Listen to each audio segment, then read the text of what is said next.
great.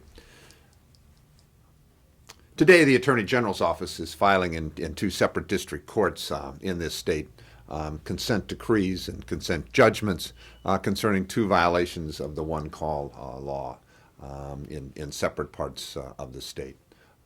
They will pay the maximum civil penalty and be enjoined from further violations. But we thought it would be helpful to discuss the two violations and the two problems and the seriousness of people complying with the law concerning one call. What happened back in April up in Plymouth County, up in northwest Iowa, was a huge explosion as a result of a violation of one call.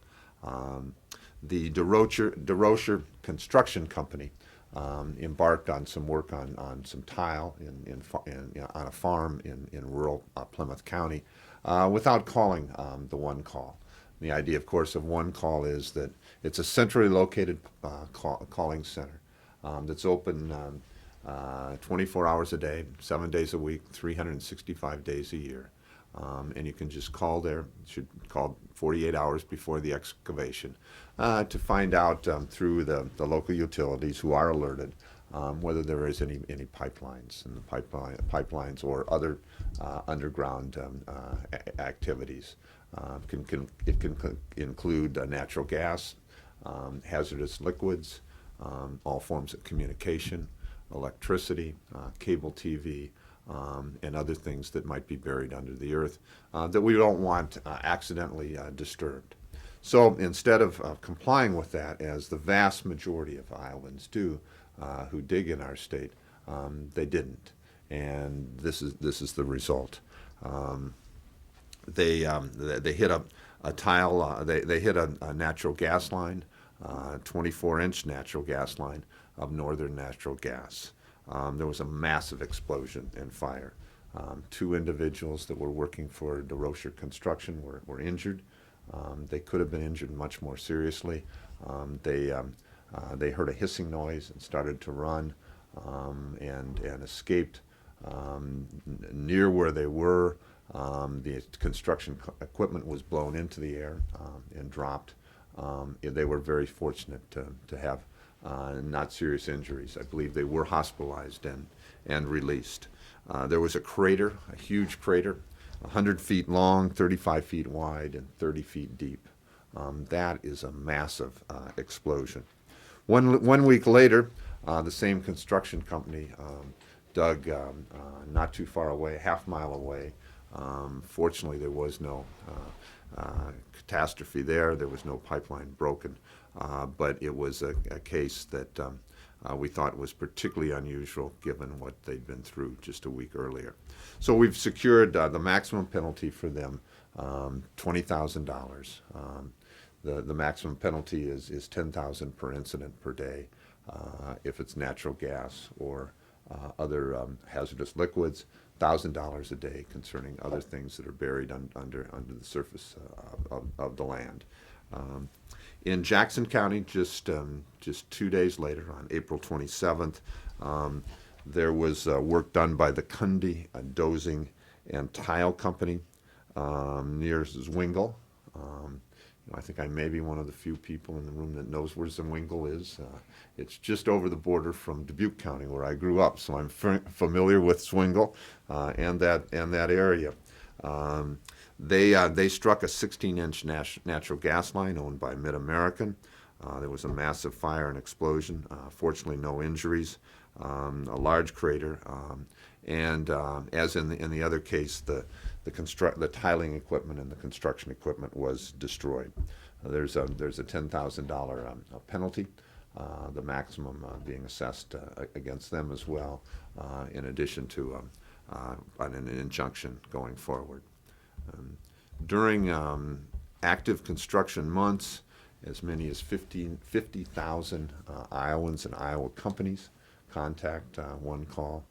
Throughout the year, it's in excess of 400,000 calls that are handled effectively and professionally, and the word gets to those that immediately that own underground lines or facilities, and they go out and mark where they are if it's within the construction area that's been designated.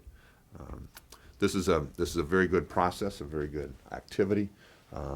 We don't have a lot of violations, but we had two very dramatic violations here earlier in this year that we want and are getting the maximum penalty, and we want to draw to the attention of Iowans this requirement, the high compliance rates, and what happens when those individuals do not comply.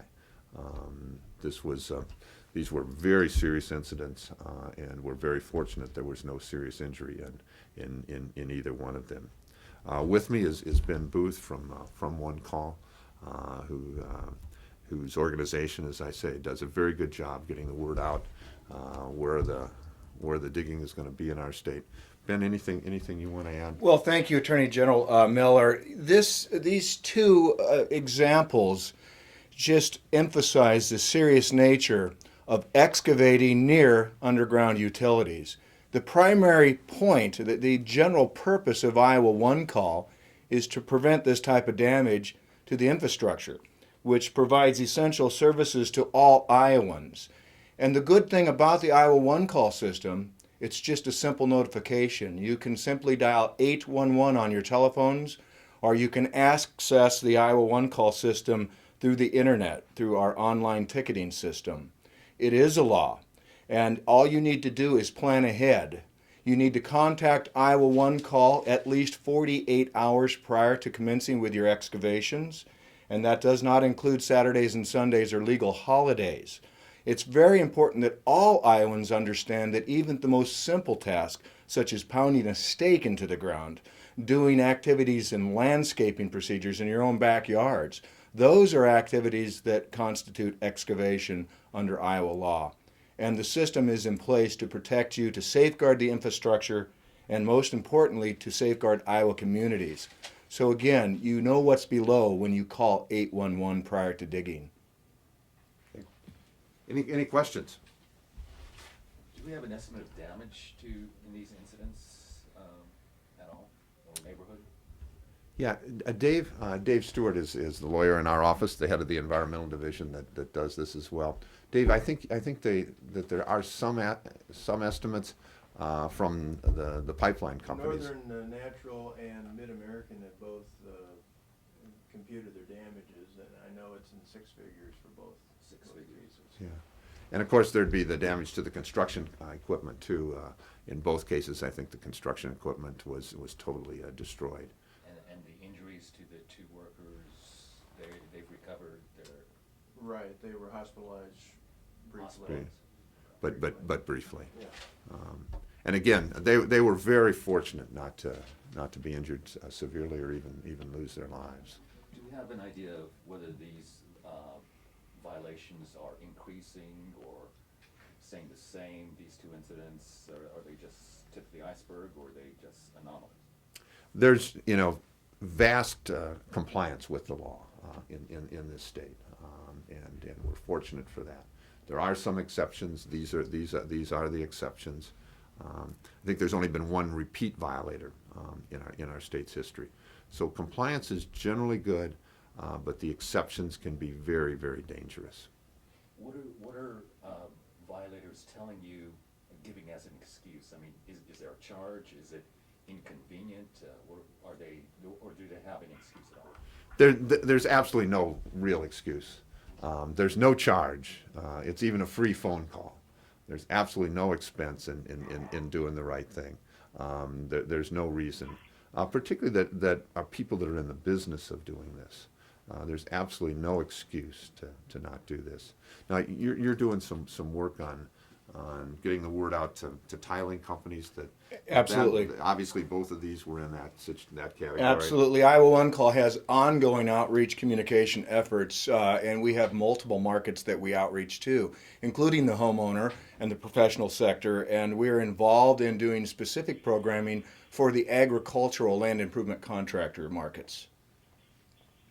Is it a matter of constant education that new actors get into the business, or is it constant education that that's the problem?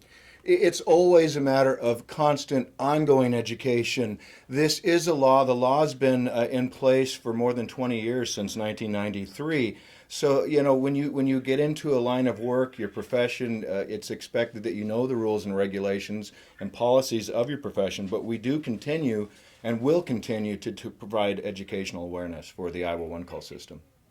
Do you know if either of these companies had used one call before and this was a time that they didn't? Any idea? Dave, do we know? Yes, they've used one call before. And they certainly should have on these two occasions. That's right. Particularly if you're in construction, one call is not a mystery or something that's unknown. It's a very, very important part and a routine part of any kind of excavation business. See if there are any questions by phone. How about phone? Are there any questions on the phone?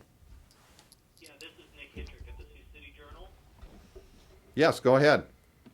Hi, I was calling. I had a couple questions. First, Mr. Booth, could you repeat your title for me, please? I am the Public Relations and Communications Manager for Iowa One Call. He's your contact at Iowa One Okay. Call. All right. And then the second, the statutes, are those set, or the fines, are those set by state statute, or does the AG's office have any discretion on the amount of those? The maximum, which is the 10,000 per incident, is set by statute, and Okay. then it's our discretion, you know, to within that range. But the maximum is set by the legislature.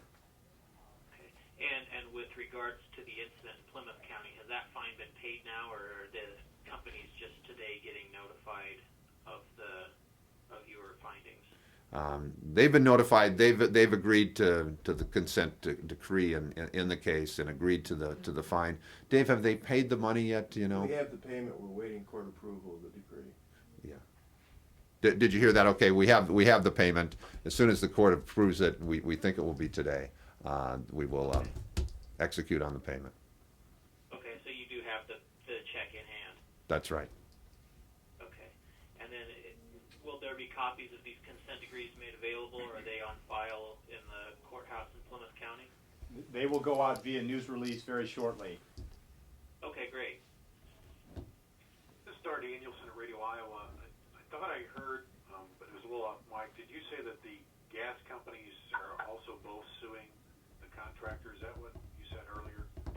Yeah, Dave, do you want to come up here and just describe that so it comes out over the microphone or really by the phone there?